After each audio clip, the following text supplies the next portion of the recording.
All right, David's on his way back. Welcome to our work session tonight, Pleasantville Village Board. Today is Monday, December 12th, and we begin our work session with the first item on our agenda, which is a discussion of a potential zoning moratorium, which has been under discussion. We have online via Zoom Frank Fish of DFJ Planning.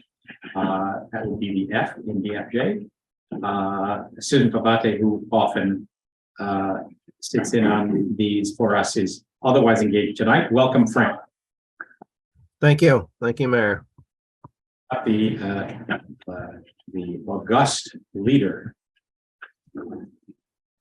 So, as lots of you know, there has been quite a bit of discussion which arose both before, but certainly at our November 16 community meeting regarding development. And one of the things that has been proposed is the question of whether Pleasantville is seeing too much too fast, and whether Pleasantville is in a position to digest all these changes all at once. I think there's a lot of information that will be helpful for folks to get a common understanding of. But what is proposed in this draft, and Frank, you can comment if I get some piece of this wrong, is what would be a 6-month moratorium that would be retroactive to the date of our community meeting, November 16, specifically on proposals in the central A1 business district. And it would capture applications for building permits, special use permits, site plan, and subdivision actions, but exempt from that would be applications for building permits, variant with special use permits, site plan, subdivision, etc., submitted before November 16. Area variances for 1 or 2 family dwellings, building permit applications for work that does not require approvals from the land use board, and a couple of other points. The idea there was to craft this in a manner that perhaps addressed the issues that folks are concerned about, but to limit the collateral impacts of it so as not to slow down or harm the interests of folks who are trying to take actions that are outside the realm of the issues at hand. Have I fairly described that, Frank? Yes, I think so. The only thing I would emphasize is it doesn't prevent someone from going to one of the land use boards to hear their application, but the board cannot take any action on it for 6 months. So in the course of that process, an applicant would potentially proceed based on the existing zoning at their own risk, recognizing the potential that the result of this review might produce changes or no changes. Right. And the other thing to just emphasize is this is limited. The moratorium is limited, as you mentioned, to the A1 central business district. So it's not village-wide, it's just to the A1 district. So then in the course of that, obviously, we would undertake a review that tries to get to the crux of the issues. And DFJ would obviously be a lead resource in that. Can you comment on what that might look like, Frank? Yeah, what we think we can do within that period, that 6-month period, so you're ready with some possible modifications to the zoning laws affecting the A1 district, is to do a study within the district that really looks at what the zoning impacts have been. And that is what I'm talking about there. The background to this, as you all know, is you adopted in 2017 a new master plan. You followed that up with zoning. And we wrote zoning for the A1, particularly a sub area of it near the train station, which did allow in the sub area 4 stories. And it did make some of the restrictions in the zone a little bit more attractive to development, so that at that time, the desire was to see if we could get some development downtown. I think you've succeeded in that, and what has been related to me is that success also has led to some concern, though, that if it were left continued, there may be some overbuilding. So what our zoning study would kind of do is there's a couple of parts to it. But first, what we would do is a build out analysis, or what we call, most planners call in our field, a build out analysis. That is your current zoning in the A1. What if it were built out over time? What would it mean? And what would the impacts of that be? So in order to do that, we'd have to identify what we call soft sites, and that is sites that are underbuilt. Obviously, the easiest and the most obvious is a vacant piece of land in the zone that hasn't been built on, or what we call a taxpayer, 1-story or 2-story building that, is not at its potential, is not built to the zoning potential. And we would apply to that a market factor, that build out. Nothing is ever built out 100%. So we would take a build out over the next 10 years. So you have a firm grasp of what would be the impacts of your current zoning. And then we would try to look at those impacts. And for instance, traffic or schools. If you consider them, because we'd have to then meet with you during this process, and a key meeting would be to see if those impacts you consider to be serious or adverse. And if you do, we would then make some suggestions to mitigate the impacts. And those would tend to look at, for instance, some of the incentives in the existing zoning. Should we sunset them, for instance? Or should we tighten up some of the restrictions, such as allowing 4 stories, for instance? I'm not suggesting that any of these might be done, but I'm just trying to give you some examples of, if you found impacts on traffic or public safety or schools were worrisome, then we could propose different changes to the zoning that would further mitigate those impacts and bring them back maybe to what the 2017 impact might have been before the zoning was changed. So that's the overall proposal. And I think the key is to meet with you when we get those the soft site analysis and the mitigation impacts options done. Great. So a couple of things.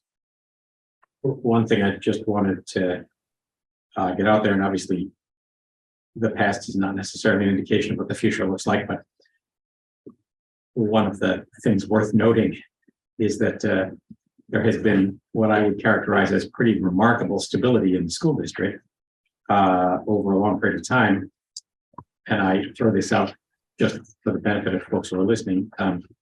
We took a look at school district enrollment in all 3 schools starting in 1976, and there are exactly 8 more kids in the school district in total in 2022 than there were in 1976, 46 years ago. So obviously there's been some up and down amid that, but just an interesting question. Obviously, school district impacts are a significant piece of the analysis. Would we also fold into that tax benefits? Because obviously some of this development that has occurred has generated significant new income too. Yes, I think so. We've got some experience in doing that, comparing the impacts and their cost with the tax benefit from any particular development. We did that not far from you recently, year ago, for a 100-unit building in downtown Ossining. So we can take that into consideration. Then I just had one other question, and I think in one respect, folks make the point, I think understandably, that the expectations we had in 2017 may have morphed a bit based on the changed world post-pandemic. Certainly what we're seeing is people's day-to-day patterns, traffic patterns, parking patterns are significantly different now than they were pre-pandemic, even though some things have started to swing back to normal. Are you seeing that broadly? We are seeing a swing back, but not, I would say, not quite to normal, just shy of it. we think now that, by the way, I see this, I live in Westchester and commute to the office, and, you see at your train station, probably the same thing I see. And that is that they're not, most of the parking lots, while looking fairly full, are not back to, capacity. So for instance, Metro North is trying to recoup and get back its ridership. Their internal studies reported back to us that they think this could be a while before that happens, because there's a sense that remote working, which was kind of stimulated more by the pandemic, is something that is going to stay to some extent. The Real Estate Board of New York just reported this week, you may have seen that in Cranes, that their expectation now is the 3-day work week may be here to stay among some businesses. So I think that pandemic has had some impacts on transit, for instance, and has had some impacts on the amount of remote work that businesses are doing. Not all businesses, but some businesses. Well, so if we were to pursue this, the strategy would be at our December 28th meeting, which is a brief meeting, mostly procedural stuff that has to happen year end. We could post this for a public hearing. And that public hearing would be, correct me if I'm wrong, Eric, January 23. So between now and our meeting of December 28th, we could tinker with the language of this a bit if we thought it necessary. But then if the board elects to proceed, would post a public hearing at our meeting on the 28th to be held on January 23rd. Right. So comments, questions for Frank from anybody else? Yeah, so Frank, you've done this, have you done this type of study during moratoria previously? Yes, yeah, we have. We just did slightly different. We just did one in Tuckahoe under a 6-month, Village of Tuckahoe, sorry, under a 6-month time frame.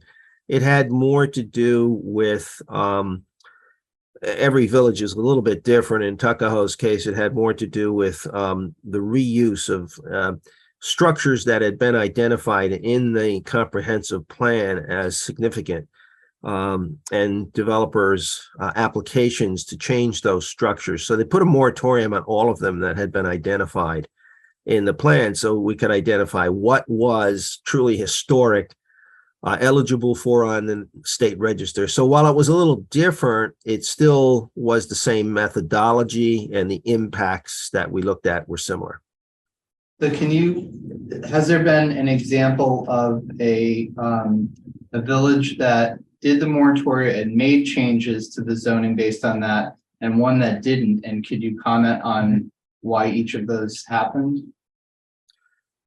One that has, well, I'll take the one that didn't first.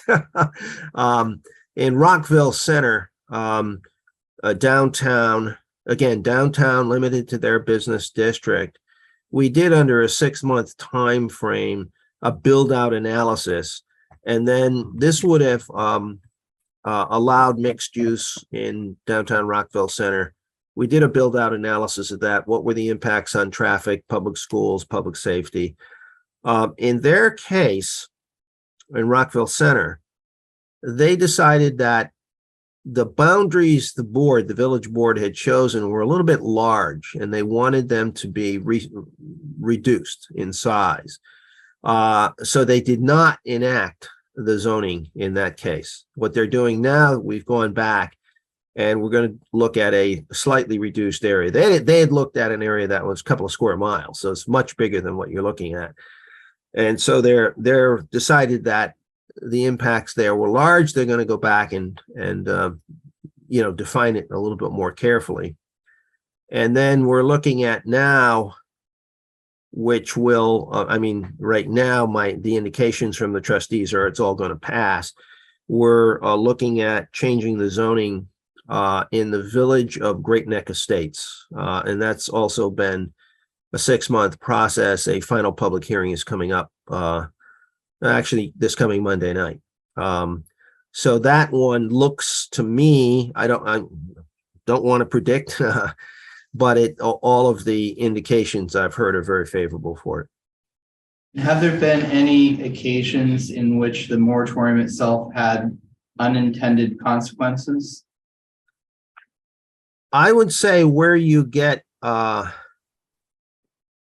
too long on the moratorium, there's a danger that, and I don't think that, by the way, a 6-month moratorium is very common. And so, and I'll defer to Eric on this, but I don't know, if I'm not familiar with any court saying that that was too long. 6-month moratorium is common. I've seen those extended to a year, sometimes a year and a half, but beyond that, you get on shakier ground.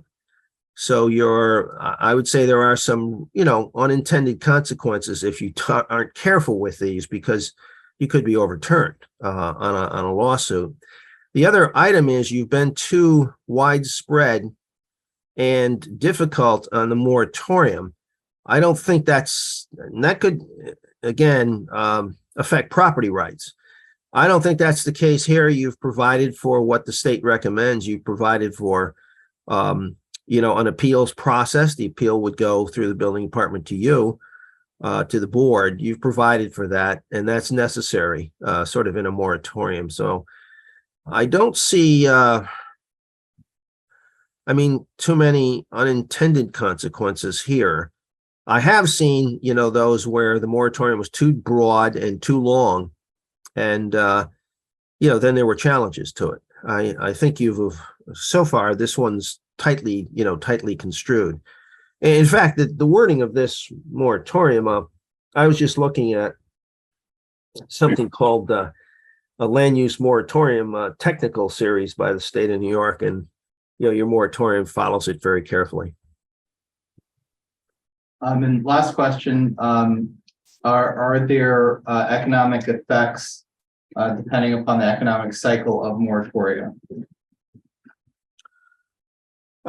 Yes, there could be economic effects here, where we're in a little bit of I don't want to make, we have our own group, Urbanomics, that does economic work and market studies, and also school children impacts.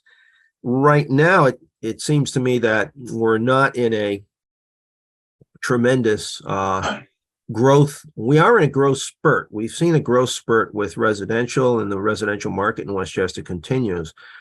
And so I guess your question could be, would you miss some of that growth spurt? What we're seeing now is the residential market itself is cooling a little bit.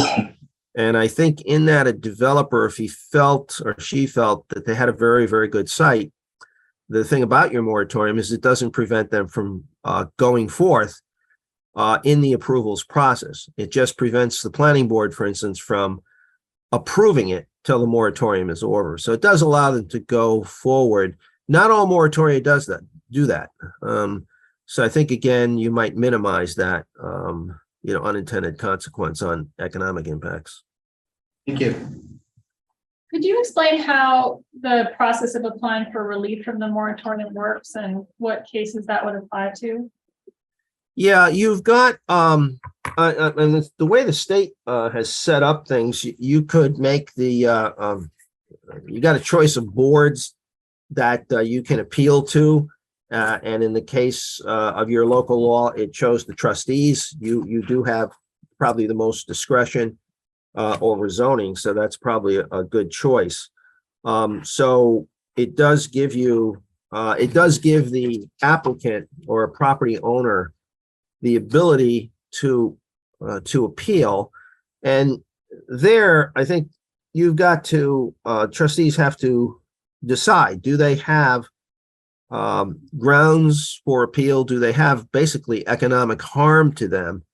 And if they do, you can make the decision to, if you will, exempt them from the moratorium. Do you have a sense of how that notion of economic harm is defined or is argued? what I've seen in our experience, we sometimes send this to the Board of Appeals because they're used to dealing in a use variance, and I'm not suggesting this here, but in a use variance before your zoning board of appeals, there's got to be a showing that there is there's got to be a showing on economic need, economic harm. That is, if the use were not allowed, they don't have any other reasonable means to get any return on their property. So I think here with the application, this applies only again to downtown. So it would be, your board looking at, and you can, by the way, you can bring in what I see done in some instances is if you want an economic, the applicant comes in and says to you, we do have economic harm here. You ask that it be shown. You can use either an appraiser or ourselves, our Urbanomics, who does this work in our firm, to check that economic analysis. Is it real? Is it is it a reasonable one? So you have recourse to that. You can ask us or an appraiser to chime in on that, if you will. Okay, I just want to make sure I understood how that piece functioned. And it's by not being able to proceed, they're going to, because of the moratorium, that they're going to suffer an economic hardship. So by not being able to go forward immediately, that there'll be some kind of hardship, they'll lose some kind of a deal or so, to that effect. So. Okay. For the benefit of those who may be on Zoom, that speaker was Eric Gordon from King and Bean, one of our village attorneys.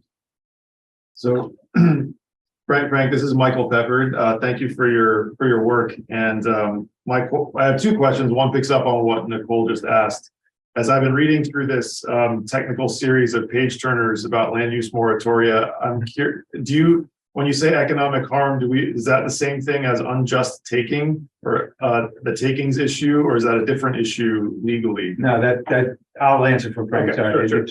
This is Eric Gordon again. No, it's not similar to a takings. It wouldn't be a takings analysis. It would be a financial hardship analysis is what you're looking at then.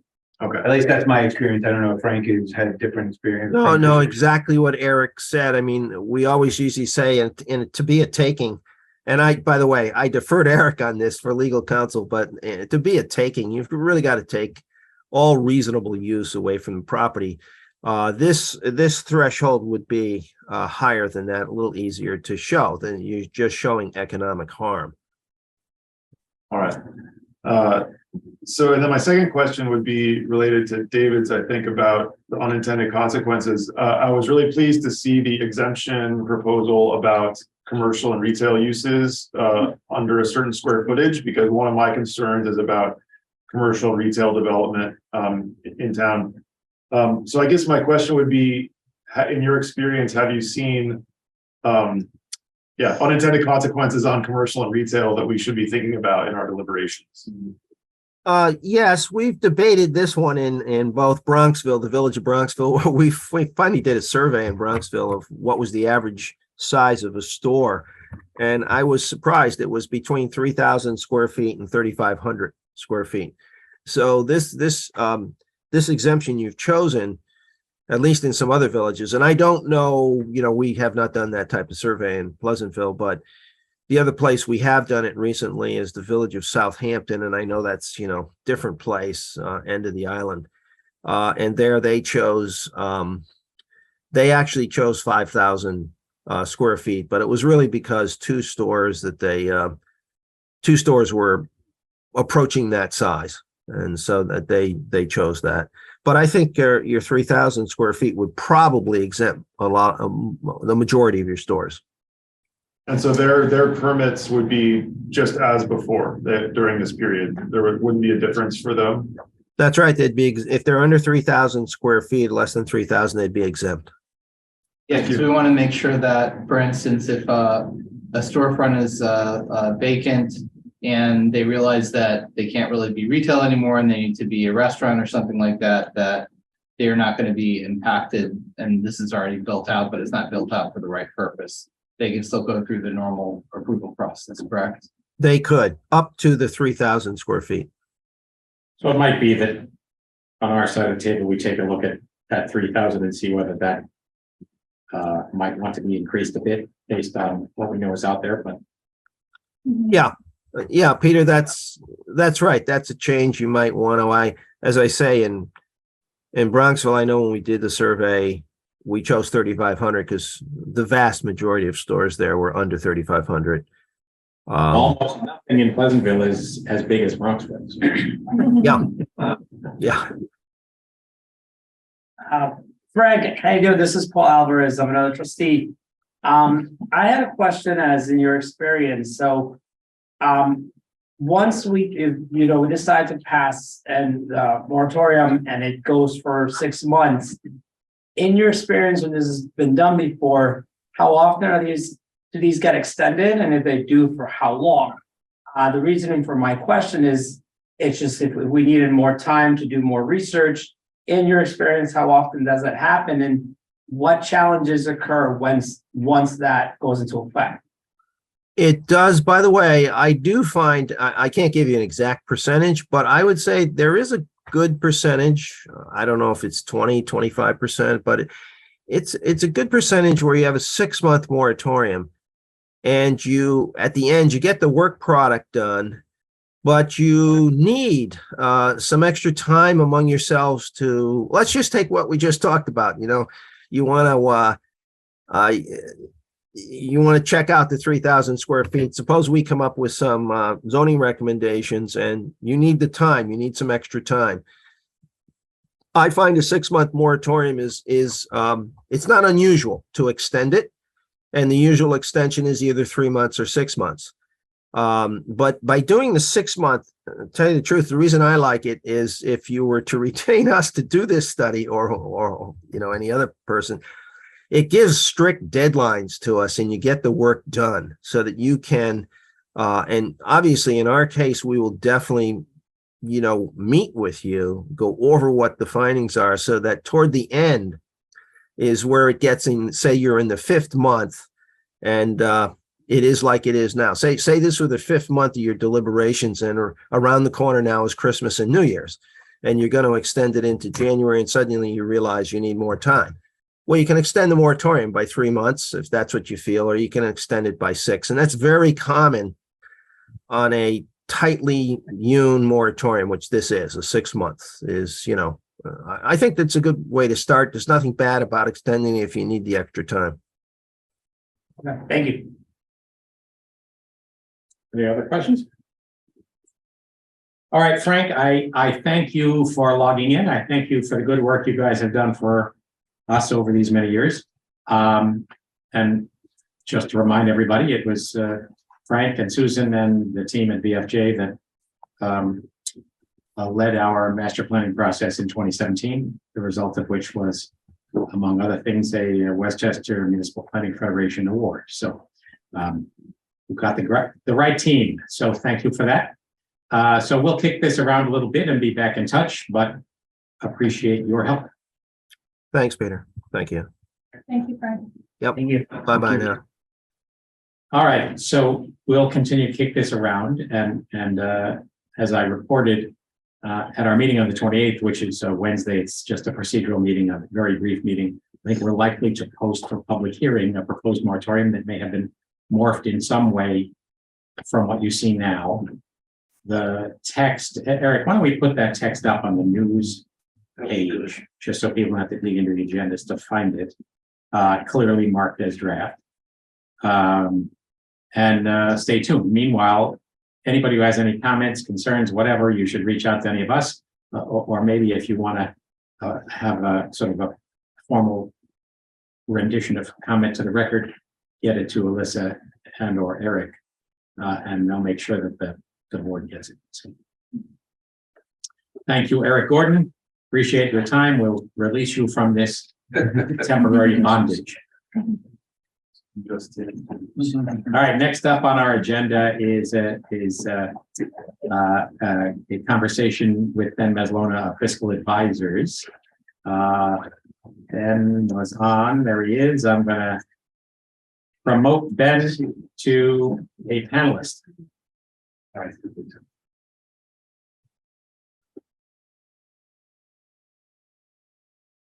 Are you there, sir? You're muted, Ben. Unmute and start the Hey, video. here- oh, Can you hear us? Yes, I can. It just won't let me video in. we could solve that. That's if you want me to video in. You don't have to see me. Come on. Remember how to do that, Mr. Mayor? Now these are panelists. Come on, Morrissey, get on the stick I there. thought we would be Get him able in to. here. Usually. Well, Lisa knows how to do it, right? Yeah. It's good.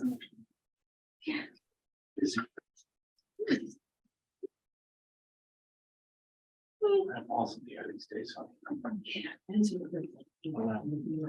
Yeah. All right, try that. And Then, they give this fiscal year. there you go. There you go. All right. Good evening, everyone. I think that, So I'm happy to set the stage. We've talked about the pool in a couple different iterations now where we're at a point to provide another update with a new interest rate environment. And then based on the fact that we're seeking to move forward with the likelihood of not having to borrow for the Manville Road project and at least a limited amount of borrowing if at all. So we've re-engaged Ben with the cost estimates, had him do financials on that and put it in the context like we did a few months ago of our overall debt and how it fits within that and what the impacts would be to the tax base. Yeah, thanks, Eric. I think that, obviously everyone knows that the interest rate environment is significantly different than it was a year ago. So what we've been doing now is we've been, I think, being fairly conservative with a lot of our estimates. And we've been looking at the pool project. It was a maximum estimated cost of about $5 million. Maximum term that could be financed for this project would be up to 20 years. Doesn't mean you have to go that long. Just means that that's the local finance law period of probable usefulness. So its maximum borrowing term is 20 years. And we've confirmed that with your bond counsel. Based on 5% over 5 million over 20 years, we've been using a conservative interest rate of 5%. I just looked, today's data suggests it would be closer to about 3.75 to 4% over 20 years. However, for purposes of planning, the purposes of being conservative, we've used 5%. And what that does is it gives us about a total estimated annual debt service payment of about $400,000 per year. And that would be assuming we issue the bond in early 2023. Your first payment would be early 2024, so it would be inclusive in the 23-24 village fiscal year. and the impact of that on the average home you show is $154 in essence.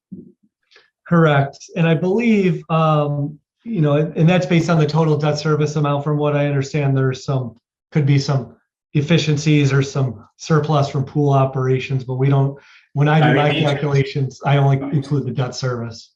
That would be if there were no increases in pool fees, right? Right. For sure. Does this include the impact of ratables that are coming onto the village property rolls? It does not. We took a look at that. It moves it, $20 probably in another direction, about 15 to 20, depending on, what comes on in each year. And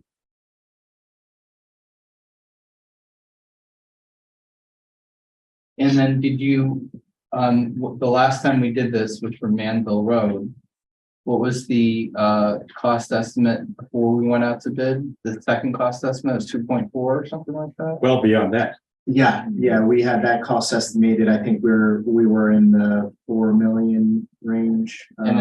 And what was Came the in way actual? below that. Yeah, came in, we came in at like 1.9 and then with the construction. Yeah, well, because I'm concerned that we're backing ourselves into a corner based on conservative cost estimators in a market that's rapidly changing, for sure. Yeah, could go either way. I don't know that we're backing ourselves into a corner. We're just trying to be realistic about what could happen, right? Well, I don't want to, Plan for the worst, hope for the I best. see the years that everything are put in on the spreadsheet, and I'm a little concerned about how far back we're pushing something, so. I want to make sure we get out to bid with these projects so we can see what they actually cost. And then the other just item that we discussed is the bond resolution, and that is the maximum amount by which we would get authorization to borrow. So obviously this would be a $5 million bond resolution. If the bids came back over $5 million, then we'd have to revisit the conversation. So, I mean, the bottom line there is that if, assuming the 5% rate and assuming the $5 million cost, both of which we hope are conservative, but need to be conservative. If there were no increases in pool fees, it would be give or take $140 a year for the average homeowner for the life of that bond, right? And that number would be mitigated by whatever increases we have in pool fees, and potentially, again, in the complex interaction of the business opportunity here, by potential increases in pool membership with a new pool over time. So that issue would vary year to year. A question, I didn't see this mentioned here, correct me if I'm wrong, but how will this affect our credit worthiness? I know there's a concern about our percentage of our general fund that we're using, and Yeah, I've done some metric comparisons to really to some of the big, I'll say the key, I guess, points that Moody's Investor Service uses. And basically all of the key ones: net direct, debt, debt service as a percentage of operations, full value per capita. These, and Eric does have these, and we can share them as well. You're well below any of those metrics. Depending on what year the debt comes on board, you would be basically even with the amount of total bonds outstanding that other municipalities in your credit range have. So you're not exceeding that metric, you would just be on par with it. All the other ones I looked at, you were still well below. So in a roundabout way, the AA2 rating of the village, it would not be put in jeopardy at all by undertaking additional debt, as far as I can see, because of all the other metrics and all the other indicators show that you're well below the medians when it comes to those equations. Interesting to me, in the years I've been involved here, our fund balance is dramatically larger than what used to be considered to be fine, and yet Moody's still wants more. They always want more. I think their average for AA2s is up into like the 34% range now. Which is where we are. Yeah. As we move, we'll bring that down a little bit to pay cash to fund Vanville Road, and then we'll get the reimbursement back, and so we'll fluctuate. Yeah. All right. the effects on tax cap compliance stuff is Right. So the reality is probably will be very difficult to maintain the tax cap, come in under the tax cap, take on this project. that's what it looks like. Yes. Okay. Yeah. Just making sure I'm reading everything right that's in front of me. We're asking again, as we do every year without any cause for optimism, for the state to amend the tax cap law to exempt capital expenses, or certainly some kinds of capital expenses, from the tax cap, instead of creating a stupid disincentive for communities to rebuild and maintain their infrastructure. That exemption already exists for school districts, and it exists for the state itself, which has very different rules for itself than they have for everyone else. But I have no optimism that that change will be forthcoming, but every year we make the pitch. Come on, Ben, can't you make that happen in Albany? Well, you know what? They made a change to tax cap for BOCES, about 4 years ago, but I don't know if they're gonna ever adopt any changes to that again. It's tough. Painfully, both sides of the aisle want nothing to do with tinkering with it because it makes them look good. So Jonathan Cunningham, former trustee and member of the audience, has raised his hand. Hey, Ben, you may remember, I've got some experience with bonds. So a couple of questions. First of all, $5 million a bond offering versus say a $3 million bond offering.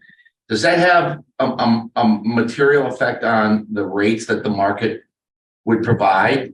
Because you're giving a pretty broad range. You say 3 3/4 to 5, 5 being worst case scenario right now. If it's a lower end, are we locking ourselves into probably the higher end of the range? No, I mean, I think the difference between 3 and 5 is pretty minimal. If you're talking the difference between one, and there's always a threshold, there's the bank qualified threshold, which is any time you issue under $10 million. So whether it's a $3 million bond or a $5 million, you're still underneath that threshold. I think you'd be playing with a little bit of, you see some variation if you had a $1 million bond versus a $9.5 million bond, where you're still under the same sort of thresholds, but one is significantly more attractive because it's higher. So I don't think there's much of a difference between 3 and 5. I'm just using a 5% interest rate, in all honesty, to just protect against any negative Fed discussions over the next, let's call it 4 or 5 months or so. And just so everybody knows too, it just is a kind of an indicator of how big of a swing you would have in debt service. 5% is about $400,000 a year. 4% would get you down to about $368. So it's about a $32,000 swing for every 1% interest rate over 20 years. And I know that Moody's is a unpredictable beast. And you are aware that it sounds like the current plan is to use cash from fund balance so our fund balance would drop, although there's a potential of some reimbursement back to that, but our fund balance would drop. Is there an opportunity to have a conversation with Moody's to walk them through this, to make sure that there is no lost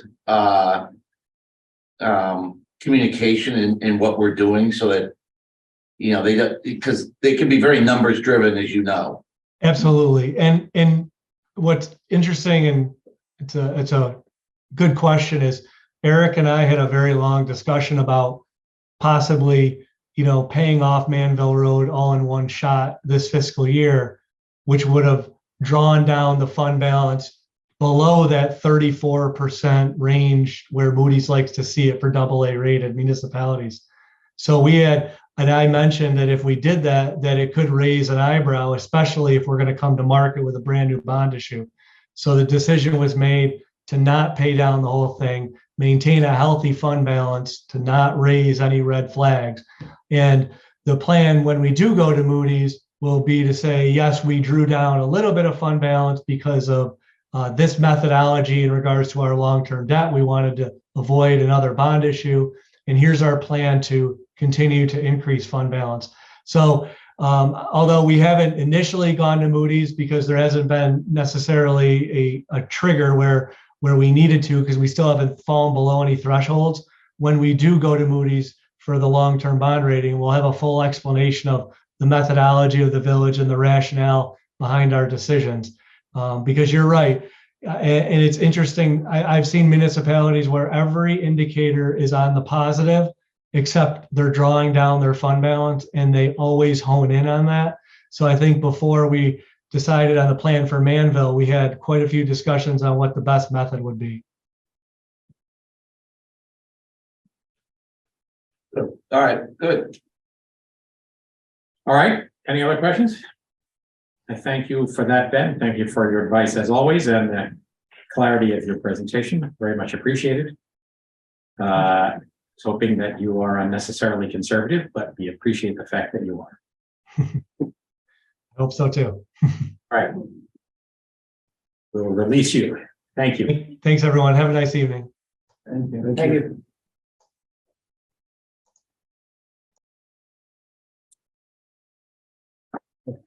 Eric, one other key piece before we can go on to bid, I believe that was to get the health department approval for the plan. Correct, yeah, well, And that's what's been yeah, pulling us back in the progress So, of going out. and they were supposed to have had their first round of comments like 2 weeks, 3 weeks ago, right?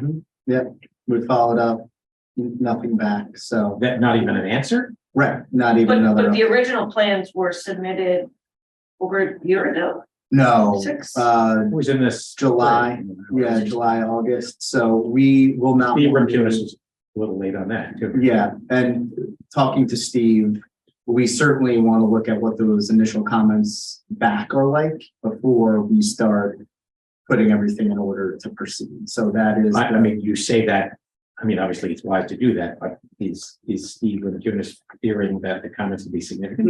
No, you just, I think, you never know what some of the comments are gonna be, and you feel, just talking with him last week, get the first round of comments back and then analyze and then move forward. We don't need to wait for approval to move forward, but it's good to at least get the initial round of comments in first.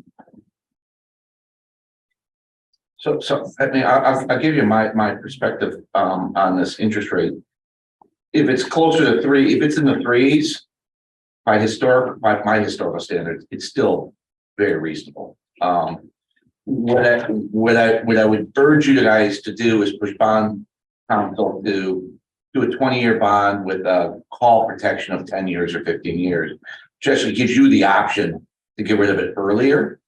But if rates are higher, you can leave it outstanding. So we did that successfully on, I don't know if it's the last major bond raise that we did, but we definitely tailored that call protection, and it cost virtually nothing at the time on an interest rate to do that. So you want to preserve as much flexibility as you guys can through the bonds. And one of the ways to do is with call protection. Thank you. So Jonathan, you said, I'm sorry, I have to, so you said 3% is still fairly reasonable? Yeah, absolutely. I mean, I'm used to Yeah. most of my life a lot more than that. Right. So I think it's when I heard him say 3 3/4, I was actually quite pleased to hear that. Because my feeling was it's going to be in the 4s somewhere. Right. But Which it may be. which it may be, Right. which is why, keeping the rating, not even having a hint that they're going to change it is really important, because that is the marginal, one of the marginal variables that will push you higher, whether it's deserved or not. So. Well, and who knows, right? I'm also hopeful, without necessarily cause for optimism, that it won't be a $5 million project. It started out as a $2.7 million project. Yeah. I think that if it's, I mean, I'm going off a bit off the if it's a $5 million cost, I think you guys have other discussions that need to be had. Vis-a-vis the discussion you had last time about a rec center. I mean, there are other options for $5 million. Given that there is a town pool that's available.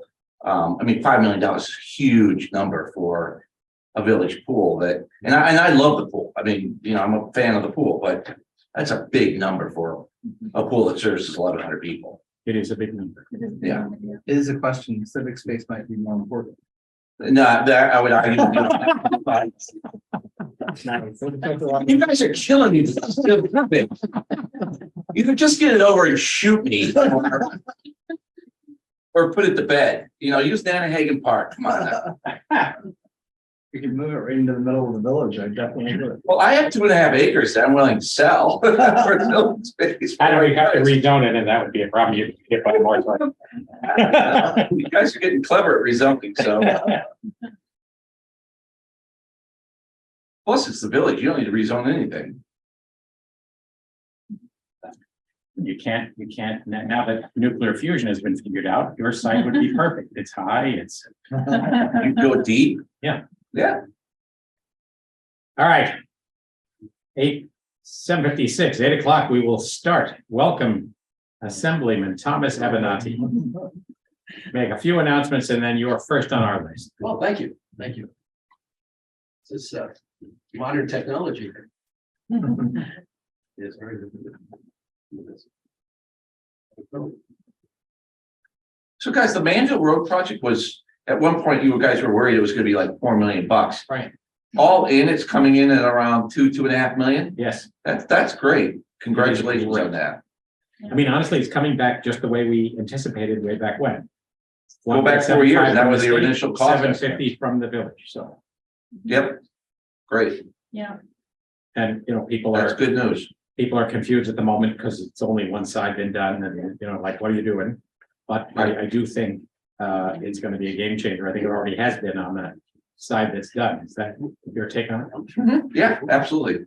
I mean, I've always been a fan of the Manville Road project. I think that I was disappointed to hear it's not gonna have a true boulevard kind of feel, right? I mean, it's not gonna have plantings or. And have plantings in the middle. It is. He was in the way of that. But it's not gonna have plantings in the middle. There will be no, there's Yeah. an island, but it's a Yeah, mountable island. yeah, Originally, there was hope of literally a median with. there was. DOT had problems with that, fire department had problems with that, so. And one day, we're gonna have coffee in the civic space, we'll be looking around, there'll be other people. Killing me, with Vince Marty. children, you'll be like, I was wrong about this, I only made you miserable for 6 years. Jonathan will take an amazing picture of I'll do my best. Regardless, I'll try to capture it correctly. it. Great picture of the snowy, Keep your snowy enemies, dark. keep your enemies close, that's what Abraham Lincoln. So guys, what do we need to do to up the budget for some lights? For what, Christmas lights? Christmas, or I mean, holiday lights. So, 'Cause it seems like in past years, there was more. I don't think there was more. I mean, honestly, Kathy Binkle raised that issue again today, not understandably so. It's quite a bit of money, and quite a bit of a question of how you actually feed the electricity, but we're gonna get Park working on it with Kathy Binkle's involvement and Great. come up with a number and see if. I mean, it's, you look at these fabulous things where communities have like wrap trees and beautiful. I lands all mean, I have to the say, way up to Chapel branches. looks gorgeous. Yeah, but it's, I mean, right, they just. they've done a good job They there. got a lot more people to pay for it than we do. They do. I mean, you could easily spend $100,000 on it, so. So I found out by accident this morning, that we don't light the holiday island in the morning. Because I was there to take pictures of the tree with the snow on it and it wasn't lit. And I contemplated breaking the padlock on the power box, but I thought that against that, but I mean, Appreciate the fact that you. we should actually think about lighting that thing from I don't know what the timing is. 6 to I'll ask. 7:30 or something like It's on a that. timer. I don't know what Yeah, I don't know what the timer That's is. funny. it was pretty last night. I took a walk. Gorgeous. last night, it was still snowing. Yeah. Yeah, the tree looks pretty good too, it's Yeah, it got my daughter's seal of approval. It did. That was a big. Be sealed with approval. She was very upset about taking down the fruits. I was with her on that. I was a little sad to see that tree get. She was tough. I mean, the big concern was how tall is the tree gonna be relative to me? And am I gonna have to be an old lady before the tree gets to like, Meeting on the 28th. 10 a.m. By the way, what is the thought of backdating the moratorium to the, Just that's the date when the commentary came to us. yeah. So. You're contemplating, my thought is, given what the planner said today, that you might find yourselves needing that extra month and a half, as part of their process, We but could extend it if needed. Yeah. All right, it's 8:01. We've lost Eric. Presumably not permanently. He's fled. he bailed. He's had enough of us. Oh, We can probably.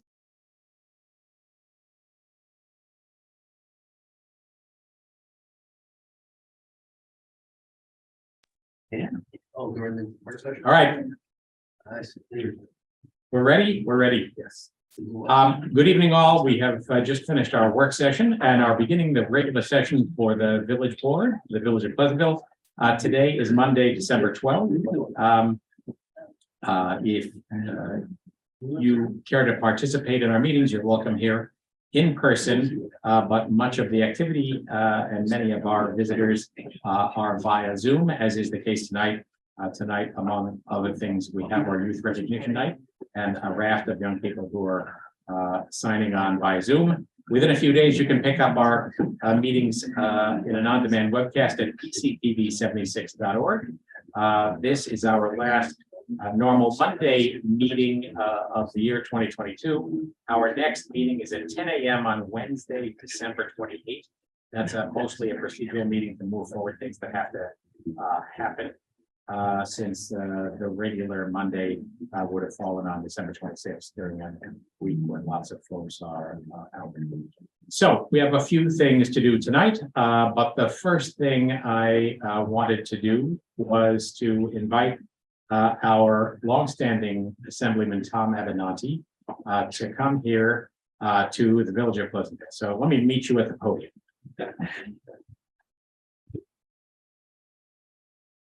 Get used to this new technology. Yeah. Here, I see. We have to face this way. Oh, yeah, come right in. Hello. Hi, everybody. How you doing? So, you'll correct me if I get anything wrong, but a lot of it I know better than you do.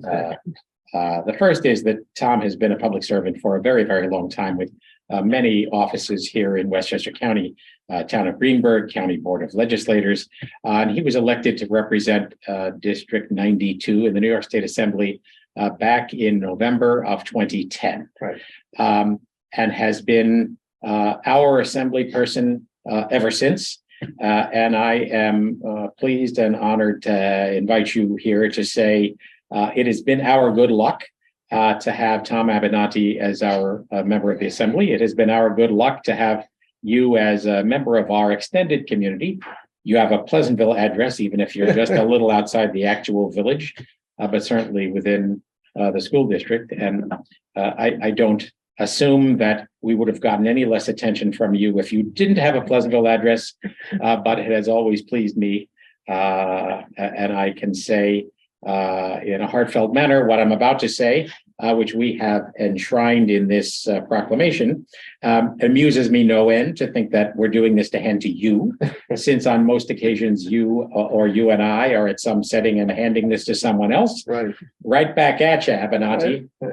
The Board of Trustees honors Thomas Avenatti in recognition of his dedicated service as a member of the New York State Assembly, elected in 2010 to represent the Village of Pleasantville and all of Assembly District 92.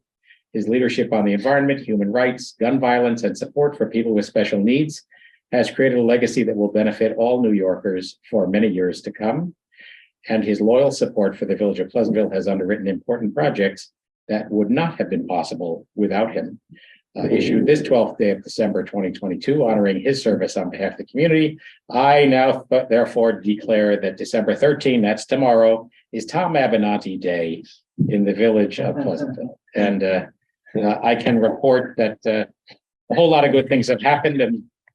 And here in Tom's final year representing us in the Assembly has made possible what the community will soon see, which is new playground equipment at a bunch of our playgrounds, including some things we hope that will be specifically targeted for folks with various kinds of special needs to create the most inclusive kinds of parks and playgrounds we can possibly have. So thank you, Thomas Avenatti. Why don't you stand here at this podium and offer a couple of comments. Thanks, Michael. Thank you. As you know, I'm never speechless, but I'm almost speechless now. And I find it strange to not be addressing all of you, so please excuse my back. I guess I'm supposed to look at the camera. I very much appreciate this. But I very much also enjoyed serving in public office. It was a privilege and an honor. And I will tell you, working with the mayor and the board has always been a very easy thing to do. I've been able to talk to the mayor in particular and get a sense for what the people of this area are concerned about and want to see happen. And we have worked together on some projects, and the mayor was just referring to the last round of monies that the speaker gave us this year, and I made sure we directed some to the village of Pleasantville to deal with playgrounds and to improve those for our kids. As you know, I convinced the Speaker of the Assembly to set up a committee on people with special needs. I had worked my way up in the hierarchy. I was the chairman of the Banks Committee, which I guess in New York is a prestigious position. And I gave that up to be the chair of the People with Disabilities Committee, because I thought I could do more for people that way. And we have made some changes. There's a lot more to do. But it was really a privilege and a pleasure to work with all of you. You know, there's a lot of discussion about the democracy of the United States on both sides of the political spectrum. People saying that our democracy is in danger. And I will say I'm not pleased with some of the things that are going on in Washington in particular. But I'm confident about the future of our democracy because of the system that we have and the people that we have involved. Democracy is safe in this country for the very reason that people often criticize it. You guys have too much government, they say. You have government everywhere. Well, that's what keeps our democracy strong. And the real government that is providing services to people everywhere is you guys. You have a police department. You have a sanitation department. You make sure the elections get run properly. You're in the supermarket when people come out to complain. You're the ones hearing what's going on. I served 6 years as a Greenburgh town councilman. I know what it's like. I had to make those decisions. We were one of the first towns in the state to do curbside recycling. Now you take that for granted, but we were one of the first ones to do it. We were one of the first ones to pass the seeker legislation way back when, and all kinds of other things that were way ahead of everybody else. But you're there too. Just look at the equipment you have here tonight. I came from another village where they were talking about live streaming, and you have all of this. You're way ahead on that. But you're also ahead on listening to the people in a very sophisticated village.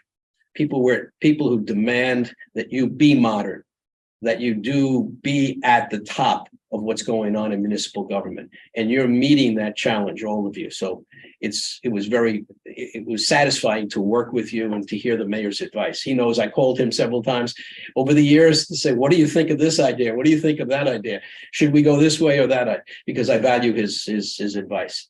But I think our democracy is strong because of all of you. You're out there every day, and you're not going to let some crazy people in Washington disrupt our system just because they want to do it for their own benefit. So I'm confident about the future of our democracy, and I'm particularly confident about the future of Westchester County and of the community in which I live, the Pleasantville at large community.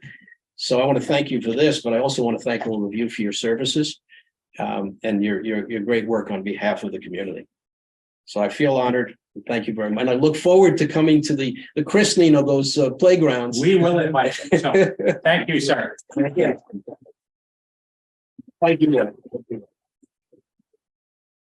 Now I can let you get back to the people's business.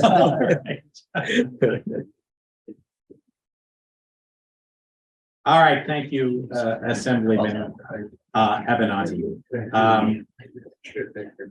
Next, let me make just a couple of announcements. It was just the opportunity to make a few announcements while we have a bigger than usual audience because of Youth Recognition Night.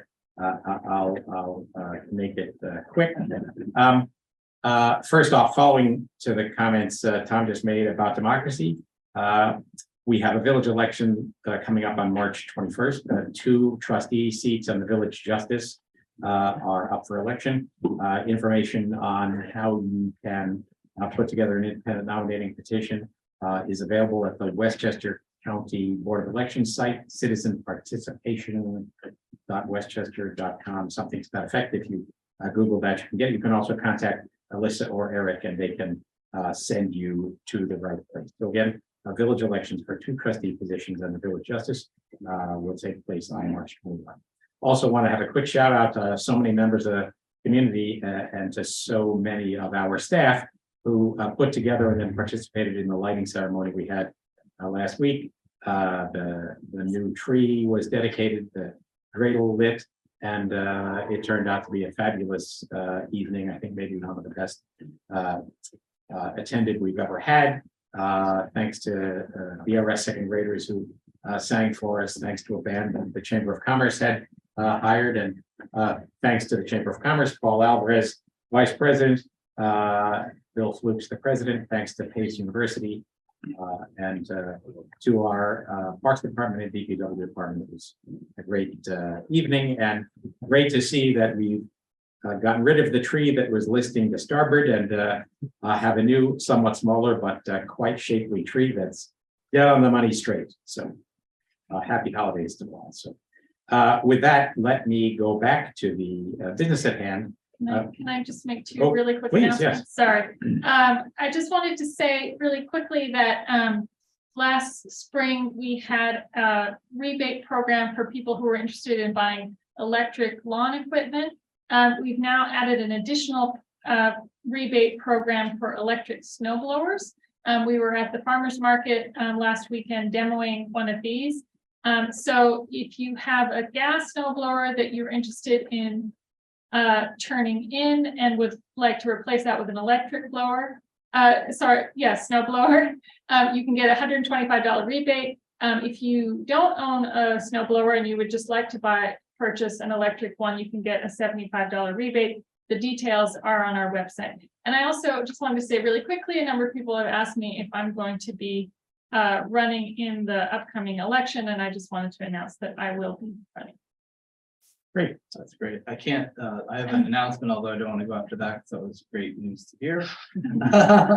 The Mount Pleasant Public Library Board hired an architect, and they completed a master plan and have submitted to the village and to the town plans for a substantial renovation of the 1963 Mount Pleasant Public Library that sits here in Pleasantville on Romer Avenue. And I would urge all of you, if you have not seen it, to go to the library website and take a look at the plans. They're pretty extraordinary. They got a great architect working on this. And to let you know that there, in January or February, there will be a public presentation at the high school auditorium on a date to be named of the plans for the renovation. All right, now to the business at hand. Every year we reach out to community organizations and invite them to nominate young people who have been key players in volunteerism and support for non-government activities in the course of the year. And every year we get a list of young people who are worthy of this honor. As is always the case, sometimes those lists include the same person for more than one organization because the kinds of folks who have this spirit deliver it in lots of different places. So it's one of those moments that one is proud to be a resident here of the village of Pleasantville and to see that generation after generation after generation of young people put their shoulder behind the wheel of so many good causes. In pre-pandemic years, we've all gathered in this room and it's been awfully crowded and difficult. We've invited everybody via Zoom this year. Hopefully next year, perhaps the world will feel a little bit different, but we also saved you the trip on a cold night downtown. I want everyone we recognize tonight to know that we'll be sending you a certificate and a small token of our appreciation in the mail, so you can be on the lookout for that, something we might otherwise have just handed you face to face. So I'm going to share my screen and we'll go through each of these organizations individually. If there is an adult or a youth leader for any of these organizations that would like to give us a little bit of commentary about what went on in the year and what these young folks did, please raise your hand in the Zoom window, and we will promote you to allowing you to speak and invite you to let us know a little bit more about what was done.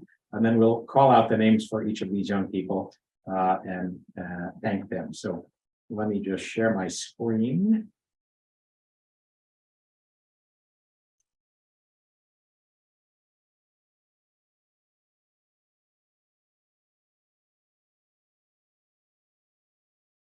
All right, there we go. So first up on our list is the Pleasantville Volunteer Ambulance Corps. Caitlin Zaplatal is the captain. Is there anyone from the Ambulance Corps that would like to comment? Are you able to see that, Alyssa? Yep. Anybody? All right, so the nominee from PVAC is Mia Hoxhaj, grade 12. That's a name we will hear again. So Mia, thank you so much for the important work you have done on behalf of the Pleasantville Volunteer Ambulance Corps. Certainly not easy work, but very much appreciated by your community. So thank you, Mia Hoxhaj.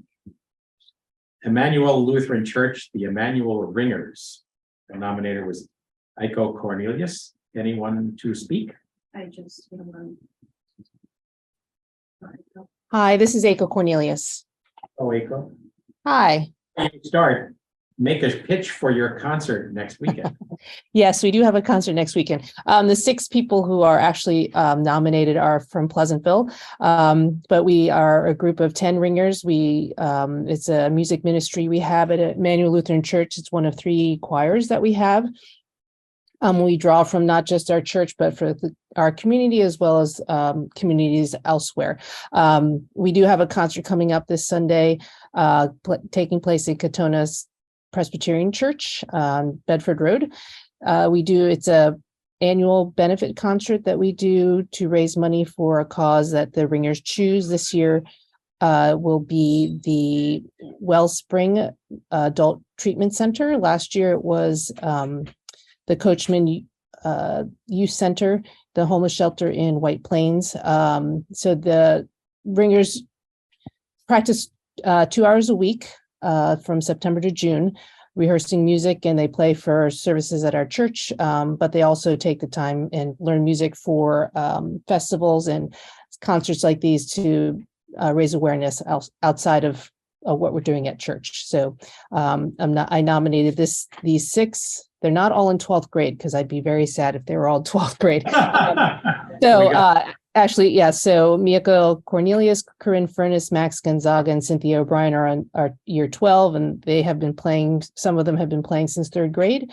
Chloe Ramsey Lavoie is junior, and Bree Webke is freshman. Great. So we're glad to think that they're not all graduating on you. Yes, I'd be very sad. So the concert, I'll do the plug. The concert again is on Sunday, December 18th, 4 p.m. at Katona Presbyterian Church.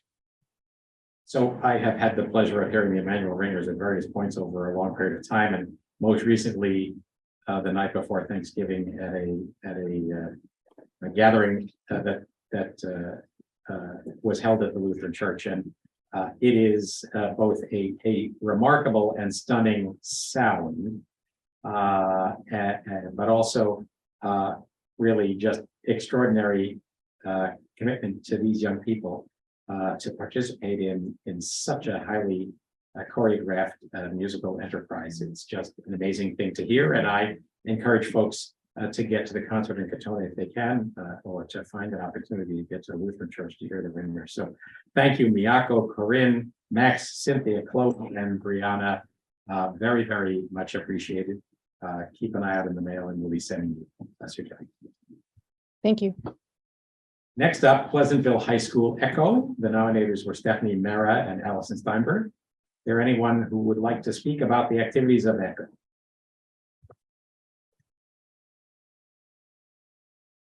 No takers? So the ECHO organization has existed at PHS for a good long while and is sort of a clearinghouse for a bunch of great community supportive volunteer activities. Every year, a number of young students participate in ECHO and find ways to help people who need things of various sorts all around Pleasantville. So this year, it's our pleasure to honor Chloe Vallon, Lillian Bowes, Zofia Gomez, Grace Jarosa, Mia Hoxaj, our first appearance of a two-time winner, and Allison Vamosi. Thank you, Pleasantville High School ECHO members. Next up on our list is the Pleasantville Volunteer Fire Department. The nominator was our chief, Madison Martineau. Any speakers?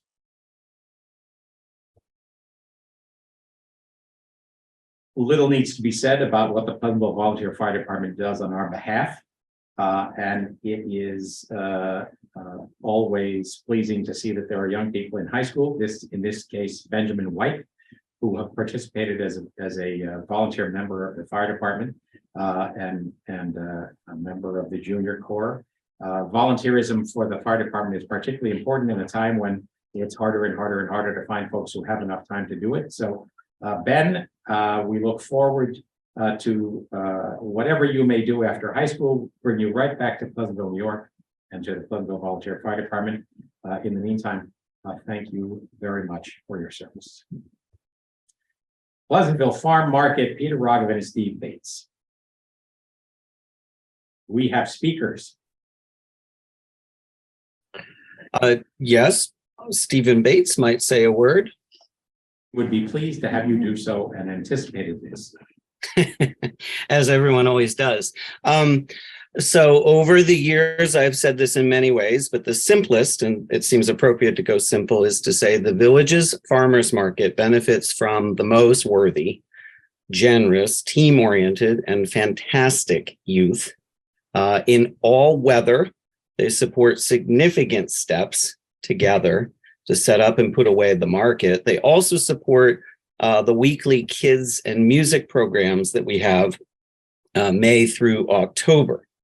The market is able to put forward a warm community welcome to shoppers to a market voted best of Westchester for 9 years in a row, in very large part due to these market interns. So on behalf of the Village of Pleasantville and the board and staff of Foodchester, we acknowledge these young people who have donated their service to the community through the market. Could you read off your list there?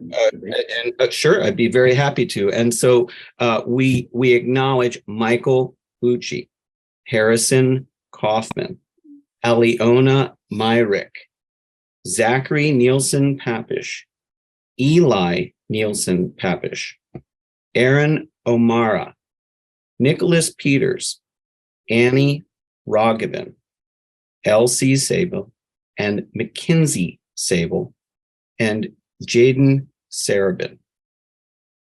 And that is our elite core of Pleasantville youth that work with us weekly, year round. Elite core is right. I visit the market pretty much every weekend and have seen these young folks in action. And just as Steve already indicated, they're in action in hot weather, cold weather, wet weather, dry weather. They show up and they make this market run. So it's quite an impressive effort. And as you might imagine, some of these folks have parents who are themselves involved in the farm market, and the apple doesn't fall far from the tree. So perfectly appropriate metaphor for a farm market. So yeah, that is true. Thank you, Michael Harrison. Michael Harrison, Aliona, Zachary, Eli, Aaron, Nicholas, Annie, Elsie, Mackenzie, and Jaden. Very, very, very much appreciated. I think we should make it incumbent upon all these young people that we honor to make sure that when they are graduating from high school, it's their obligation to fill their spot with the next person in line. So.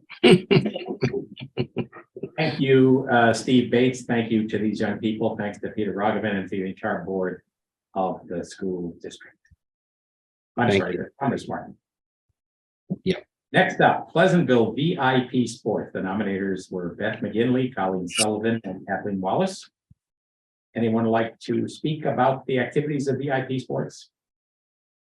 Hi, yes, how are you? This is Kathleen Wallace and myself, Beth McGinley and Colleen Sullivan are the co-directors of VIP Sports. We are just so unbelievably lucky to have such a large group of athletes that come out onto the field, and our high school buddies come out for soccer for both the fall as well as the spring for about 6 weeks for each season at 9 o'clock in the morning, which is really quite early for a high school student to be out there. And we also have a 6-week basketball season that's about to take place starting this Sunday. And tonight we wanted to recognize some really incredible high school buddies. When they come out, they help to provide a quality sports experience for children whose mental, emotional, or physical challenges prevent them from participating in mainstream sports. And every Sunday, these big buddies act as mentors to help our athletes participate in the game, to increase their socialization, and to help them get fit and have fun.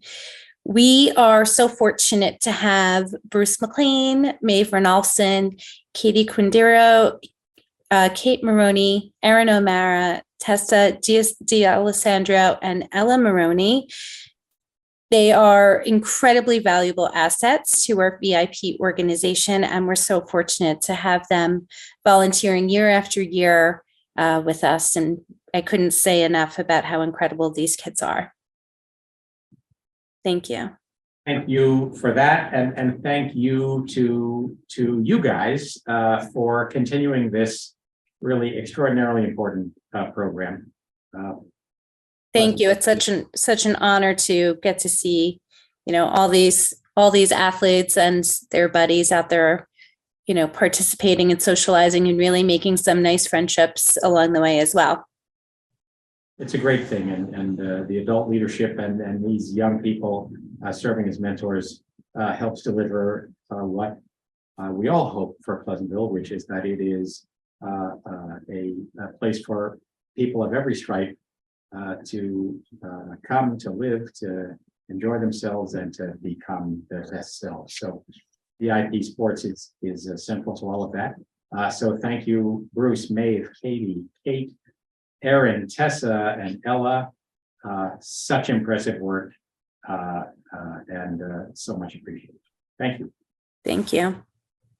Then last on our list, certainly not least, is the Pleasantville Arc Stages. The nominator was Galit Messman. We've got Hi, how are you? Hello. I'm so happy to be here to get to recognize these amazing young women who can't believe 3 of them are seniors already. These Eva, Sierra, Ella, Kate, and Bella May, they have all been veteran performers with us at Arc Stages for many years, gracing our stage with their talent and their passion and giving of themselves for those productions. But they also have been volunteering their time and energy, giving hard work for all 3 of our stages, or the aspects of our theater company, for our community theater productions and our next stage professional productions. Eva, Sierra, Ella, and Kate, and Bella, actually all of them have helped with our box office to help and usher to make audiences welcome at Arc Stages, and for community members to help them to find their seats and to get their tickets and to do every little thing. They are always ready, willing, and able, and they have such kind hearts and are incredible like that. Bella May has given hundreds and hundreds of hours towards volunteering and assisting with many younger children's classes and workshops throughout the summer, fall, and winter. Eva also has done this, and it's just been incredible to have all of our younger students looking up to these young ladies and seeing their talent and passion and emulating that, inspiring them to have confidence in themselves and to find an artistic home at Arc Stages, and to know that they will be able to express themselves, not only on stage, but also in life, that they can feel good about themselves and have a creative outlet. We thank these amazing young, I'm sorry about the dog, but he's also very excited about honoring these incredible girls. So thank you for your time for our speeches. I'm very grateful. Oh, thank you, Galit. One of my volunteer gigs, spent some time over at Arc Stages, and I do quite a few programs for Arc Stages, and these names are well known to me. Not only because I see these young people doing all the things Galit just referred to, but their names frequently appear in the special thanks, and for a very good reason, because they deserve special thanks. Very special people doing very special work that not only benefits the community and the entire realm of Arc Stages, but also gives them skills that are going to serve them well in whatever environment they end up in. And we very much hope that that environment, when they're done with whatever transitions they go through, leads them back to Pleasantville, New York. So thank you, Galit, and to the entire staff at Arc Stages. Thank you, Eva, Sierra, Ella, Kate, and Bella Mae Mortis. Deeply appreciate your service. That was the last of our organizations. I will unshare. Really just a great opportunity to say thank you at the end of the year to so many young people who make this village tick and who have in so many ways picked up the opportunities presented to them by their adult leaders and taken them to places none of us might have imagined. I've seen it myself so many times, and my kids now are young adults, but one of the pleasures of the gig I have as your mayor is that I find myself in the presence of some of these young people in various different settings and remain constantly impressed by what they do. It's the sort of thing that gives you optimism that the next generation is going to be well positioned to do likely a better job with the world than the generations that precede them. So thank you, young people of Pleasantville. Anybody else want to add anything to that? No, just to second what you already said. It's very encouraging and exciting that we have this kind of community and young people who are willing to give their time that way. All right. So thank you. All of the honorees will be getting something in the mail from us, a certificate and a small expression of our appreciation. So keep an eye out for that. And if it doesn't arrive, please make sure you touch base with the village office in case we got the address wrong or something of the sort, but on the way soon. So thank you, youth of Pleasant. So next up on our agenda is public hearing on a kind of an inside the Beltway sort of a matter. Is there a motion to open the public hearing on introductory local law 11 of 2022 concerning the administration and enforcement of the New York State Uniform Fire Prevention and Building Bill? So is there a second? Second. Welcome to the public hearing. Eric, you want to give us the thumbnail sketch? Sure. So New York State had passed legislation that mandated all local municipalities update their uniform code. A lot of it is administrative and procedural. There are some aspects that touch on a secondary review of annual school district fire inspections. All in all, it does add some increase of a workload to our building department, but nothing that's overly burdensome. And we are mandated to enact this by the beginning of next year. All right, comments, questions, any comments from a member of the public? There being none, is there a motion to close the public hearing? So moved. Second, all in favor? Aye. Aye. Public hearing is closed. All right, I just had a couple of more announcements to make, and then we'll march our way through our final resolutions of the meeting. As I mentioned, we have a meeting at 10 a.m. on Wednesday, the 28th, likely to be short and largely just moving forward some administrative items. We had in work session a conversation with Frank Fish of BFJ Planning, the planning firm we have used for quite some years. We reached out to them as well as to our counsels at the law firm of Keenan Bean to discuss the possibility of a limited moratorium on certain kinds of development, responding to the significant concerns that were raised at our November 16th town hall meeting. The result of that is that we have a draft scope of a proposed moratorium. We're going to post that. It's already posted as part of our agenda, but we're going to post that under the news section of our Pleasantville website at pleasantville-ny.gov. A memo from the VFJ Planning and the draft of a proposed local ordinance that would establish a limited 6-month moratorium to take a look at our zoning in the A1 district and consider some of the issues that have arisen in the recent weeks, especially surrounding the pace of development in the community and the density of activity. So if it's a matter of interest to you, you should take a look at pleasantville-ny.gov and take a look at that draft document.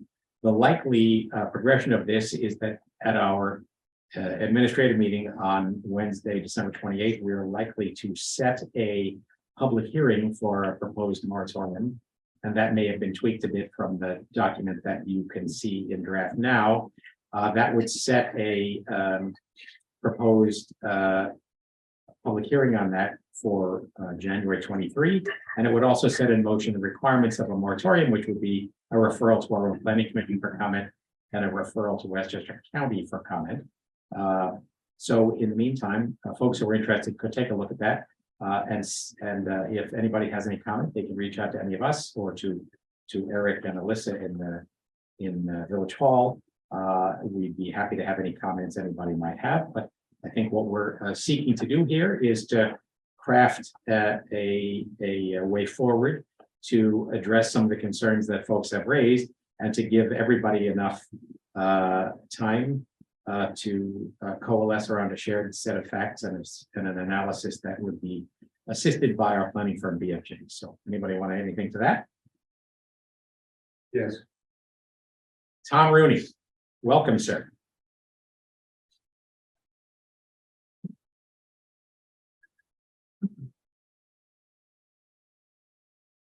Yes, Tom Rooney, 26 Hillview Drive, Pleasantville. I haven't moved yet. I'm glad to hear about the proposed moratorium and future meetings going forward. And a quick question in that light is, it mentioned that it's, I believe you said it was the A1 district, the downtown district, but how does that protect against building outside of the village for some of the other thought areas, such as Campus Drive and other places where more apartment buildings could go? Why can't that moratorium, if in fact it does go through, include the village of Pleasantville and not only the downtown area? So what we're trying to balance here, and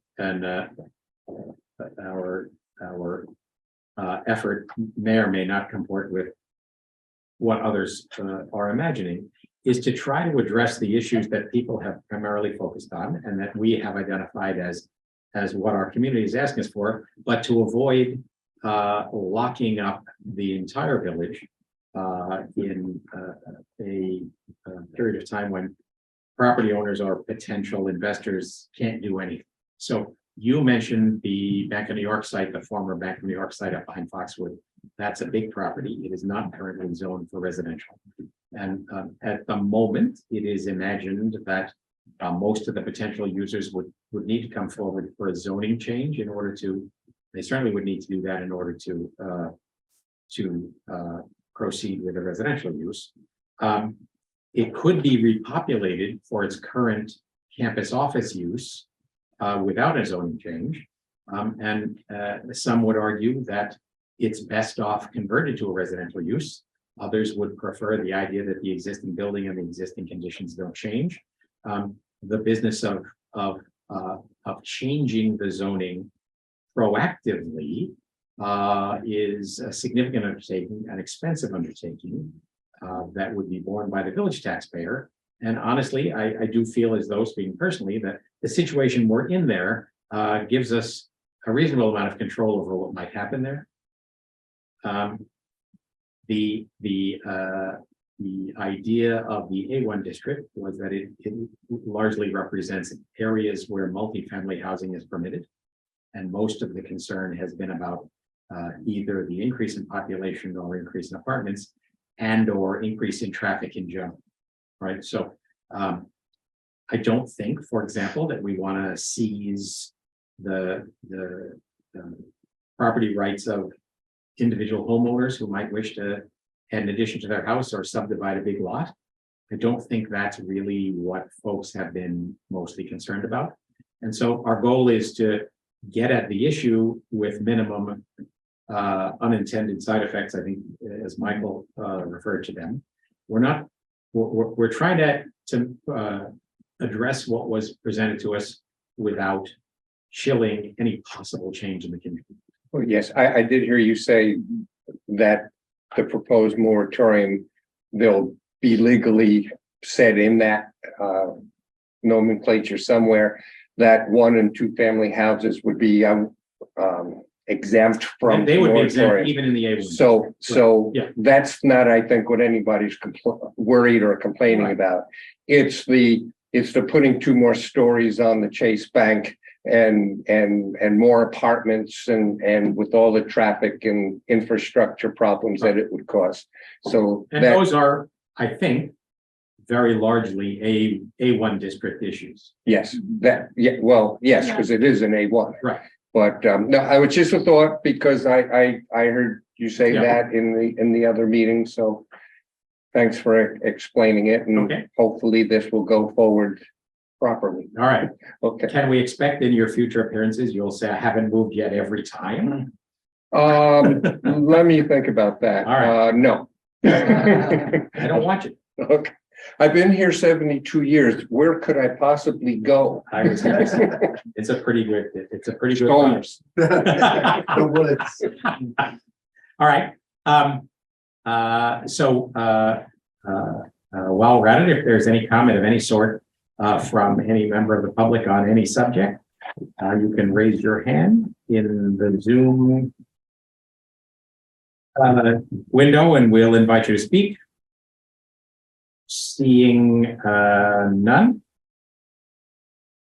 We go back to our resolutions. Let me get back to the resolutions and I will share my screen. Anybody else have an announcement of any other kind?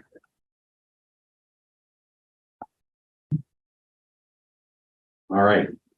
The tree lighting was excellent, by the way. Just want Yeah. to thank the Chamber of Commerce. And a special shout out to Mike Newman and the Parks team, but especially Mario Sansota, our Parks foreman, as he does every year, but this year in particular with a new tree, took a very, very, very personal interest and point of pride to make sure that everything was done right and that the new lights worked out well and that the new tree is properly cared for and properly set up for a long and rich life here in the village of Pleasantville. So shout out to Mario. Thank you very much. All right, to the resolution. 344. Paul. Resolved that the Board of Trustees hereby approves the minutes of the regular meeting held on November 28th, 2022. Is there a second? Second. Comments or corrections to the minutes? All in favor? Aye. Aye, motion approved. Nicole, 345. Resolved that the Board of Trustees hereby accepts the resignation of Lisa Dolce, intermediate clerk, effective December 5th, 2022. Is there a second? Second. Lisa has worked assisting our police department for a very, very long time and has been attempting to retire, and we have been resisting her efforts, but the witching hour has arrived. So thank you, Lisa, for your service. All in favor? Aye. Motion approved. 346. Resolved, the Board of Trustees hereby accepts the resignation of Marcella Kraus from the Mount Pleasant Public Library as trustee. Is there a second? Second. Marcy Kraus has been a great member of the Mount Pleasant Board. David, the liaison there, can comment to that effect. Yeah, she has served for how many years? Quite a long. Quite a long time. Yeah. and has been an integral part of the changes that are coming in the library. Has been very supportive of our community, and we very much thank her for her service. We invited her to come and hear that from us directly, but not unexpectedly. And what she does for the service of the community and not for any personal honor. So thank you, Marcy Kraus. Very much appreciated. All in favor? Aye. Motion approved. Michael, 347. Whereas pursuant to Executive Law 381-1 and the Energy Law 11-107, the Department of State is authorized to promulgate regulations establishing minimum standards for administration and enforcement of the New York State Uniform Fire Prevention and Building Code and the State Energy Conservation Construction Code. These are hereafter known as the Uniform Code and the Energy Code. And whereas unless otherwise prescribed by the Secretary of State, Executive Law 381-2 requires local governments to administer and enforce the Uniform Code and the Energy Code. And whereas updated versions of the Uniform Code and the Energy Code became effective on May 12, 2020, and as a result, corresponding changes were necessary to Part 1203 of Title 19 of the New York Code, Rules and Regulations, Uniform Code, and the Energy Code, minimum standards for administration and enforcement. And whereas on December 29th, 2021, the Department of State filed a notice of adoption of a rule repealing and replacing 19 NYCRR Part 1203. And whereas the rule will become effective on December 30th, 2022, and whereas local governments have until December 30th, 2022 to update their code enforcement programs to comply with the new rule. And whereas the proposed local law amends Chapter 1 and Chapter 98 of the Code of the Village of Pleasantville to comply with the minimum standards for administration and enforcement of the Uniform Code and the Energy Code set forth in 19 NYCRR Part 1203, adopted on December 29th, 2021. And whereas the proposed action is a Type 2 action pursuant to the State Environmental Quality Review Act, and no further environmental review is required. Whereas the Board of Trustees is fully familiar with the proposed local law, whereas a public hearing concerning introductory local law 11 of 2022 was held and closed on December 12th, 2022.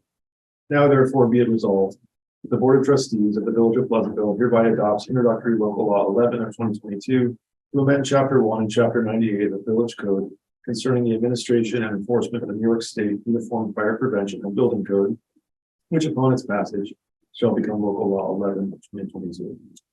Is there a second? Second. There you have it. All of us that have New York Code of Rules and Regulations, Part 1203 framed in our dining room, will need to update it. Sorry. All in favor? Motion approved. 348, back to you, Paul. Resolved that the Board of Trustees hereby approves the use of American Rescue Plan Act, ARPA funds for the purpose of the Manville Road Corridor Improvement Project, account code H5197.201-21493 in the amount of $720,000. Is there a second? Second. Comments, questions? We will maintain a balance of about 25,000 in the ARPA funding account to be used for various projects, including what we've discussed previously. So, Okay. and the nice thing about this use is that it really means that this pedestrian safety project is almost fully funded externally. It's an extraordinary benefit, and it is also an infusion of cash into our local economy with local contractors doing the work, and lightens the load a bit for the taxpayer. So, yeah, between this and the state grant funds, which amount to about $1.75 million, we're pretty close. 1.6. Come on, 1.6. Inflation doesn't work that way. Right. Yeah, not on the correct. Don't we have investment interest? Oh, actually do. Probably like 15 cents. Yeah, right. All in favor? Aye. Motion approved. 349. Me. Nicole. Resolved that the Board of Trustees hereby approves the following budget amendments for fiscal year ending in 2023 as listed below. Budget transfer of the general fund, $15,300 from contingency to parks repairs, $16,000 from contingency transfer to capital for a memorial plaza civic space. That's a total of $31,300. Appropriate fund balance general fund, a $340,000 transfer to capital for Manville Road Corridor project local funds, $125,000 ban principal transfer to capital, ban payoff DPW dump truck, which was $215,000. That's a total of $465,000. Appropriate ARPA funds, $720,000 transfer to capital, again, for the Manville Road Corridor project construction.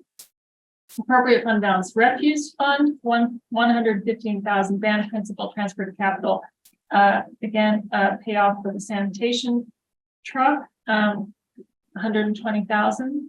Appropriate fund balance debt service, $80,000 transfer to general, ban payoff DPW dump truck, 200. What are the amounts that are in this right hand? Finish reading them. Oh, sorry. Okay, yeah, good point. All right, increase revenue and expense capital fund, $16,000 interfund transfer from general fund Memorial Plaza Civic Space, $340,000 interfund transfer from general fund for Manville Road Corridor project local funds for a total of $356,000. Is there a second? Second. Okay, go for it. Yeah, so I was a little confused about the amounts that are in the right-hand column here for the transfers, like for instance, for the dump truck. Yeah. So I believe it's the balance as it gets paid down. Is that Okay. where he's capturing it? So the ban payoff is the bond anticipation note. Right, so we've been carrying just the 30,000 of you. We've been carrying a ban of 335,000 for a dump truck and half of a sanitation truck. And the interest rates, the intent was to roll everything into one bond for Manville Road at the completion of it. But interest rates have gone up. We have the cash, so we're paying for the dump truck out of the general fund. We had a balance in our debt service fund of about 80,000 that just accrued over the years. So we're throwing it at that, and then the balance is from the refuse fund for the sanitation truck. So Okay. in all, it's just explaining that we're paying off this $335,000 debt. Yeah. Okay. So it's a largely a good story. And we're maybe Yeah. to avoid long-term debt. Yeah, we're unloading our debt. Yep. Great. Comments, further comments? No, so love it. All right, Sounds good. all in favor? Aye. Aye, motion approved. David, 3-5. Resolved, the Board of Trustees hereby approves the abstract for payment of claims dated December 12th, 2022 for fiscal year ending 2023. Cover check numbers 105-763 to 105-932. From the general fund, $426,949.10. Special purpose, $3,045. Water fund, $37,254.29. Capital fund, $47,836.05. Refuse fund, $25,385.17 for a total of $540,469.61. Payment of claims is attached. Is there a second? Second. Comments or questions on the approval of payment claims? All in favor? Aye. Aye, motion approved. Michael, 350. Resolved that the Board of Trustees hereby authorizes the village administrator to sign the amendment to the user agreement with TicketWeb for ticketing services associated with the Pleasantville Music Festival expiring on November 30th, 2023. Is there a second? Second. Pleasantville Music Festival 2023 is kicking off. There'll be the opportunity to buy tickets during this holiday season. Is that fair to say? We don't want to spoil the surprise in the upcoming resolutions. Where we will approve the ticket amounts. But yes, we're gonna. Melissa's cringing. I'm ready. Yeah, we're Kids, it's bound to be a dad joke. yeah, later on in the meeting, we're approving the ticket rates, and then we can start moving forward. All right. So that's to come later in our list here. Yep. All in favor? Aye. Motion approved. 352. Whereas the Board of Trustees hereby acknowledges the following results of the October 31st, 2022 bid opening for bid 2022-7 janitorial services vendor. YES Enterprise Incorporated, $85,108.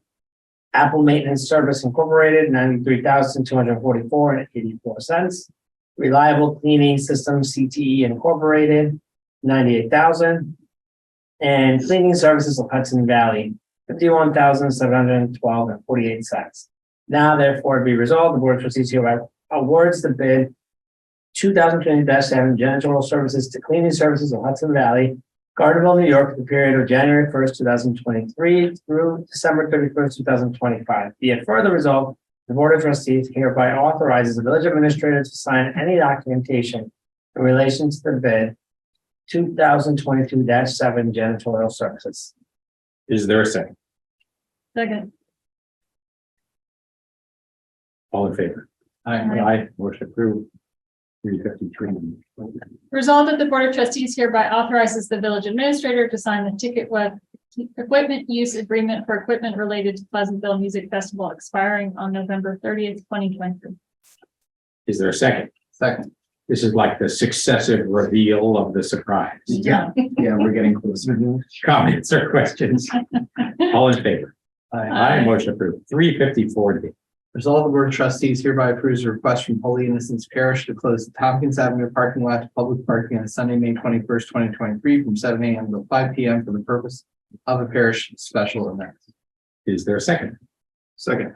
As I always do, I remind folks that the Tompkins Avenue lot at the corner of Tompkins and Wheeler, I'm sorry, Tompkins and Manville, is owned by the church, and public use is provided in the longstanding agreement between the village and the church, whereby the village provides maintenance services. So all in favor? Aye. Motion approved. See, we're interleaving other things between the music festival funds to build the ascension. 255. 355, yeah. Yes, sorry. Resolved that the Board of Trustees hereby appoint Catherine Sable to the Ethics Board effective December 13th, 2022 for a term to expire April 2025. Is there a second? Second.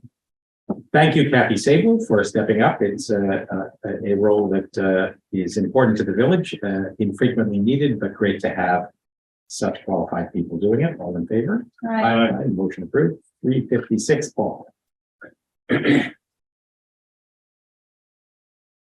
Resolved that the Board of Trustees hereby approves the hiring of Daisy Haywood, part-time recreation assistant, job class code 269 with the hourly rate of $20 effective January 2nd, 2022. Is there a second? Second. Is that January 2nd, 2022 or 2023? 2023? Yep. Acceptable to the mover and the seconder? Did Yes. we get a seconder? Yes. Yeah. All in favor? Aye. Aye. Welcome, Daisy. We look forward to seeing you next year, not last year. 57. Is this the drum roll one? Resolved that the Board of Trustees hereby authorizes the following ticket rates for the Pleasantville Music Festival. For tickets purchased from December 19th through December 31st, $45 for an adult, and $28 for a student or senior.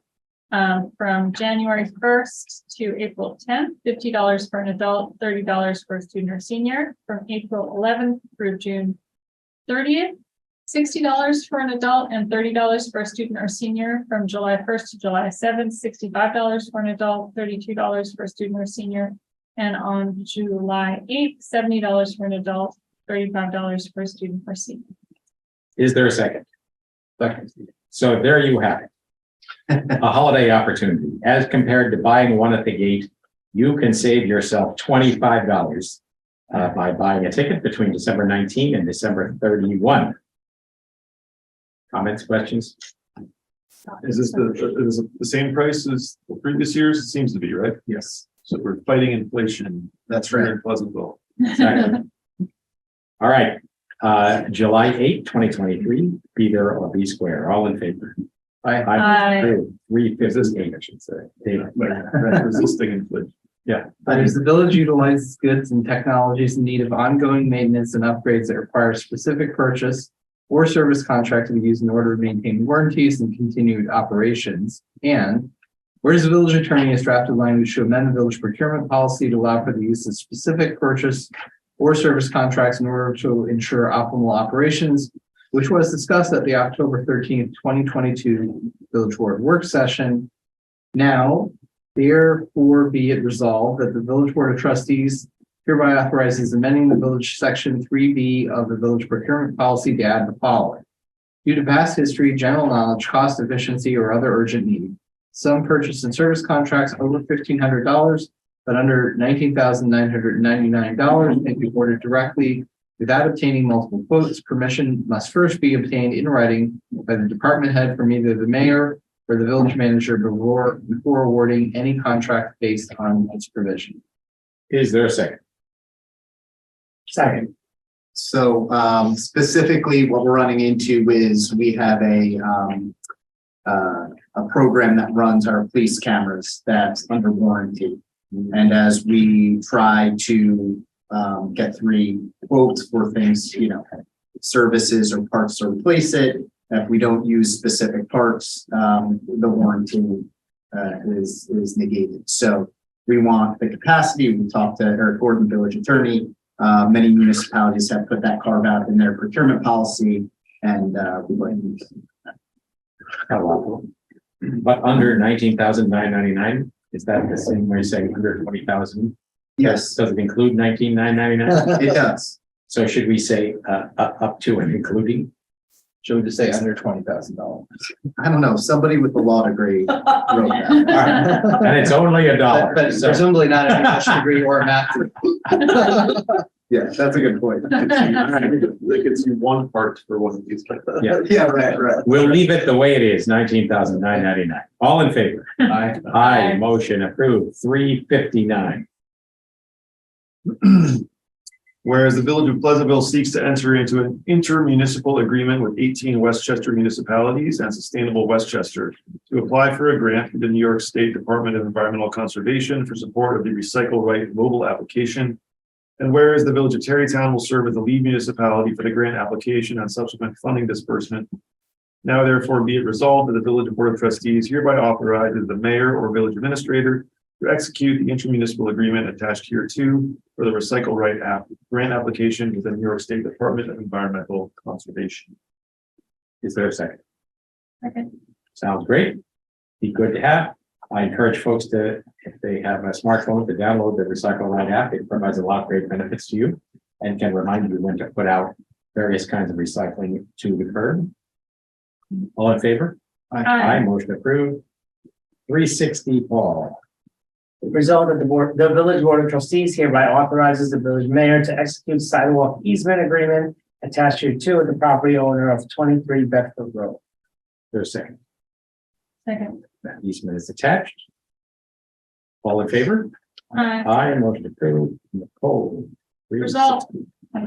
Resolved that the Board of Trustees hereby authorizes the pay increase for part-time bus driver Danielle O'Reilly from $19 an hour to $20 an hour retroactive to November 15th, 2022. Is there a second? Second. It should be authorizes. Oh, no, authorize, sorry. Not authorizes, it's singular. Board authorizes. Yes. Okay. Is it late? I think 9 o'clock. Bedtime for your grandmother. Yeah. Comments, questions? Daylight saving. All in favor?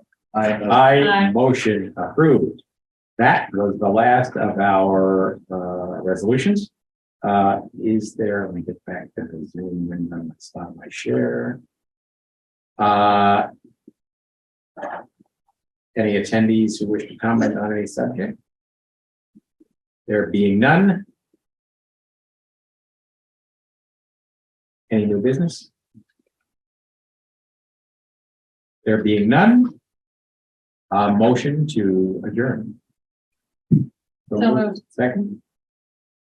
Okay. All in favor? Aye. Thank you all. As reported, we have a procedural meeting at 10 a.m. on Wednesday, December 28th. But in the unlikely event that you will bother to attend that, we look forward to seeing you at the first meeting of the new year, which is Monday, January 9. And in the meantime, have a great holiday season and best wishes for a great new year for you. And good evening and thank you.